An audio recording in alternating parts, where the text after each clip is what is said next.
አሁንም እባካችሁ እናስተውል። ጊዜው አጭር ነው። ወጥቶ መግባት የለም፣ ተቀምጦ መነሳት የለም።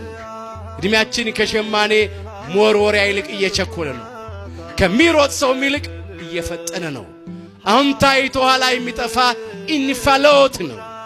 የጠዋት ላይ ጤዛ ነው ሕይወታችን። ተሰባሪ ሸክላዎች ነን። የመስከረም የጥቅምት አደይ አበባዎች ነን። ዳር ላይ የለም፣ ታኅሳስ ላይ የለም። አሁን የለም። አበባው ጠውልጓል፣ ደርቋል፣ ረግፏል። የኛም ሕይወት እንደዚህ ነው። ሞት እደጃፋችን ላይ ነው ያለው። የምንሰማው አስደንጋጭ ነገር ነው በየቀኑ።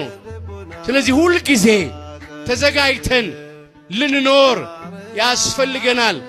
ራሳችንን ከሕይወት ምግብ ከቅዱስ ሥጋው ከሕይወት መጠጥ ከክቡር ደሙ ከልክለን ልንመላለስ አይገባንም።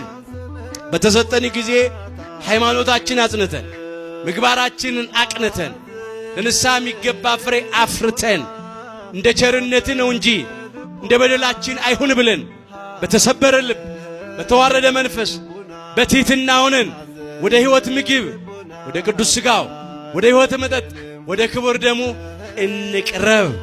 ያን ጊዜ አምላካችን የዘላለምን ሕይወት ያድለናል። ሥጋው ደሙን እየተቀበልን ያለነውን አምላካችን እግዚአብሔር እስከ መጨረሻ ቅታ ድረስ ያጽናን።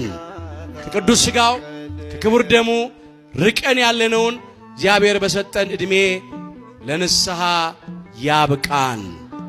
ነዋ በግኡ ለእግዚአብሔር፣ የእግዚአብሔር በግ እነሆ።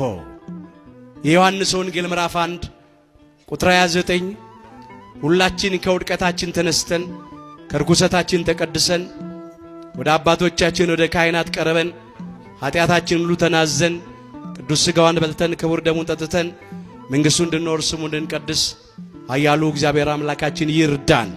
እግዚአብሔር አምላካችን በቸርነቱ የሁላችንን መጨረሻችንን ያሳምርልን።